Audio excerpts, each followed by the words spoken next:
एक ही समय दो रेलगाड़ियों में से एक ए से बी के लिए तथा दूसरी बी से ए के लिए रवाना हुई, मतलब दोनों अपोजिट दिशा में, विपरीत दिशा में चल रहे हैं और दो स्टेशन है ए और बी।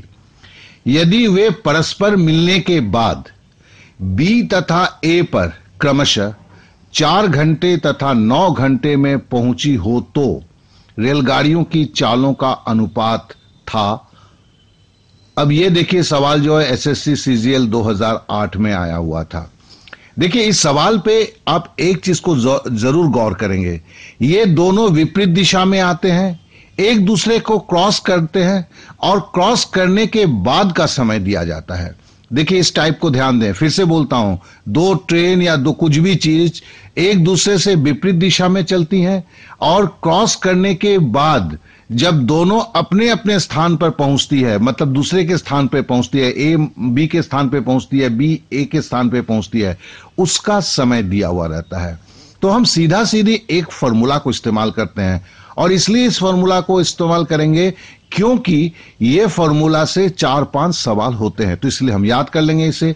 तो ये फॉर्मूला क्या है, S1/S2 मतलब स्पीड 1 स्पीड 2 बराबर होगा वर्गमूल या रूट ओवर T2/T1। देखेंगे यहां T2 समय दूसरा समय बटे पहला समय है।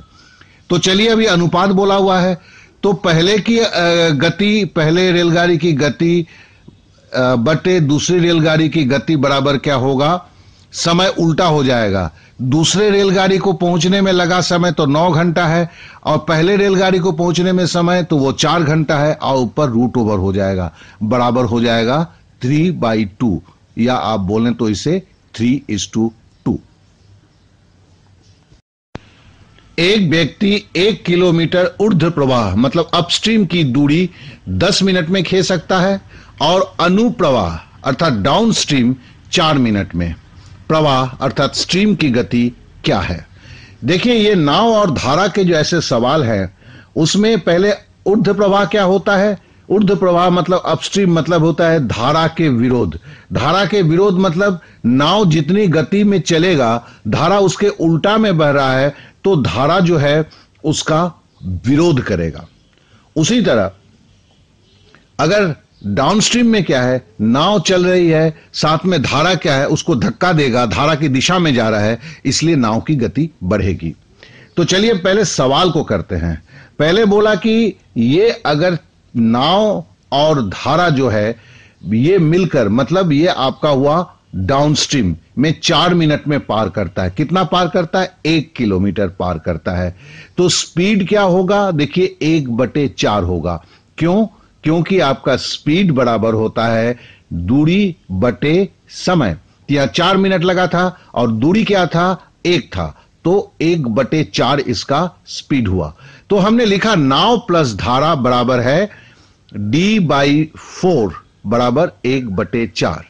फिर हम बोलता है कि धारा के विरुद्ध में यह 10 मिनट में दूरी तय करता है, तो हमने लिखा नाव माइनस धारा बराबर D/10। अब D तो डिस्टेंस 1 किलोमीटर है तो 1/10। अब देखिए हम इसको घटाते हैं, घटाते में होते क्या होगा, नाव का नीचे वाला नाव माइनस में हो जाएगा, धारा जो माइनस में था वो प्लस में हो जाएगा और 1/10 जो प्लस में था वो माइनस में होगा। ये तो काफी नॉर्मल रूल है, आप भी जानते हैं। तो धारा धारा जुड़ गया तो 2 धारा हुआ, इधर 1/4 माइनस 1/10 बराबर हुआ 6/40 किलोमीटर प्रति मिनट। और हमें सवाल में बोला गया है कि धारा की गति जो है देखिए किलोमीटर प्रति घंटा है। तो हमें 6/40 मिला है, वो 2 धारा का मिला है, तो एक धारा का क्या होगा, 6/40 गुना 2 मतलब 6/80, ये किलोमीटर प्रति मिनट हुआ। अब इसे घंटा में अगर चेंज करना होगा तो 1 घंटा बराबर होता है 60 का, तो नेचुरली है हमें 60 से गुना करेंगे तो 6/80 गुना 60 बराबर होगा 9/2 किलोमीटर प्रति घंटा बराबर हुआ 4.5 किलोमीटर प्रति घंटा। यह सवाल जो था एसएससी सीजीएल 2013 में पूछा गया था। 300 मीटर लंबी ट्रेन 54 किलोमीटर प्रति घंटा की गति से चल रही है, यह कितने समय में एक टेलीफोन खंबे को पार करेगी? देखिए, यह सवाल जो था एसएससी सीजीएल टायर 2 2014 में आया था। काफी ही हल्का सवाल है। पहला देखिए, स्पीड दिया हुआ है 54 किलोमीटर प्रति घंटा, लेकिन ट्रेन की लंबाई मीटर में है, तो पहले हम किलोमीटर घंटा को मीटर प्रति सेकंड में हम कन्वर्ट करेंगे। इसके लिए क्या करेंगे, 54 को 5/18 से गुना करेंगे, तो 18 तिया 54 हुआ, कटा 3 को 5 से गुना किया तो 15 मीटर प्रति सेकंड हुआ। अब हमें समय निकालना है। समय बराबर होता है दूरी बटे चाल। यहां पर देखिए, दूरी जो है वो हमें ट्रेन की दूरी लेना है, मतलब ट्रेन की लंबाई लेना है। तो हो गया ये 300 मीटर, और हमें स्पीड जो मिला वो भी देखिए मीटर प्रति सेकंड में हमने निकाला, तो है 15 मीटर प्रति सेकंड निकला था, तो उससे हमने भागा दिया, मतलब 300/15 हो गया। तो कट कुट के आया 20। ये 20 क्या होगा, समय का सेकंड निकलेगा, क्योंकि चाल जो है हमने 15 मीटर प्रति सेकंड रखा था। तो इस तरह 20 सेकंड आंसर हुआ। पति गयो। एक लड़का स्थिर पानी में अर्थात स्टिल वाटर में 10 किलोमीटर प्रति घंटा की गति से तैर सकता है। तदनुसार यदि धारा स्ट्रीम की गति 5 किलोमीटर प्रति घंटा हो तो 60 किलोमीटर तक तैरने में कितना समय लगेगा? तो देखिए, इसमें कुछ दिया है, धारा के विरुद्ध 4 घंटा, धारा के 12 घंटा, धारा के विरुद्ध 6 घंटा, धारा के साथ 4 घंटा। ये सवाल जो है एसएससी 2012 10+2 में आया हुआ था। देखिए, तो मुजबानी हो जाता है। हम जानते हैं कि धारा के अगर दिशा में अगर जाता है कोई, तो धारा की चाल और उस व्यक्ति की चाल जुड़ जाती है।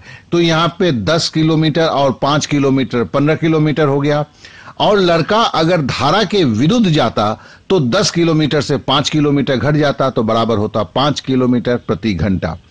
तो अब 60 किलोमीटर तैरने में कितना टाइम लगेगा?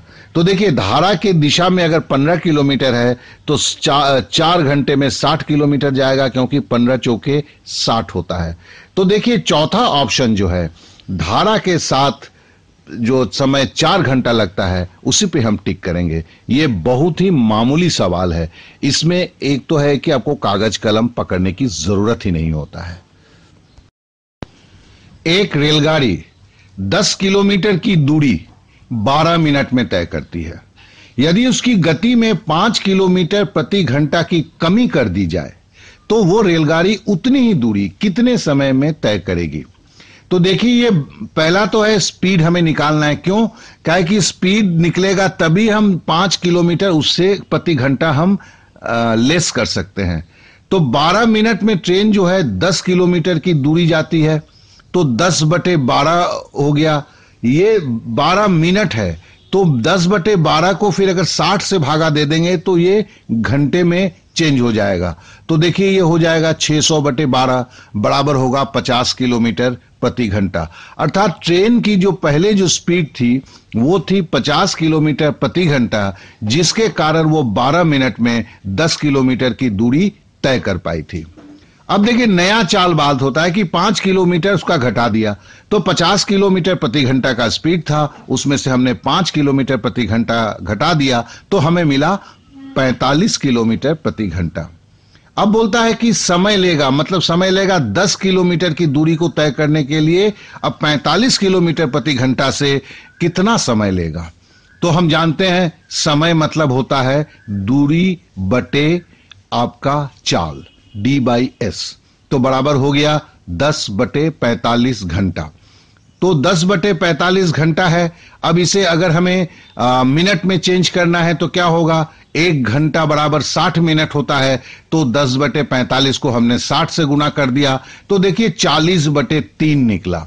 ये क्या है? मिनट है। तो ये बराबर होगा 13.1/3 मिनट। अब देखिए 13 मिनट तो हो गया, ठीक है। अब 1/3 मिनट जो है ये तो भिन्न में है, इसे हमें सेकंड में चेंज करना होगा। तो हमने 1/3 को अगर मिनट को हम सेकंड में चेंज करेंगे तो 60 से गुना करेंगे, तो 1/3 गुना 60 हुआ, तो काट कूट के हो गया 20, तो उत्तर निकला 13 मिनट 20 सेकंड। एक व्यक्ति धारा की दिशा अर्थात डाउनस्ट्रीम में तैरते हुए 15 किलोमीटर 1 घंटे में तय कर लेता है। 15 किलोमीटर 1 घंटे में तय कर लेता है, मतलब स्पीड क्या हो गया? धारा की दिशा में 15 किलोमीटर प्रति घंटा।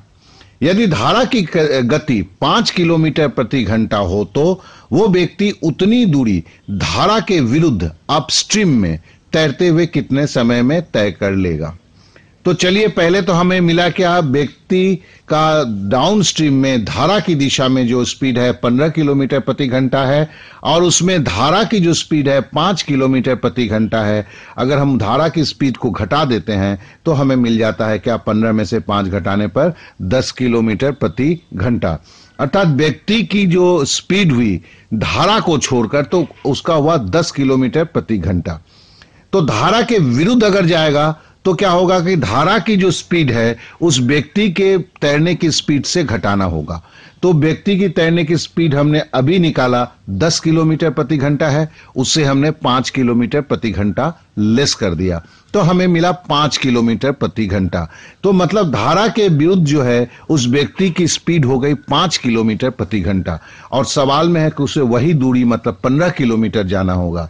तो स्पीड है 5 किलोमीटर प्रति घंटा, तो 15 किलोमीटर जाने में कितना वक्त लगेगा? केवल 3 घंटे लगेंगे। तो उत्तर हो गया 3 घंटा।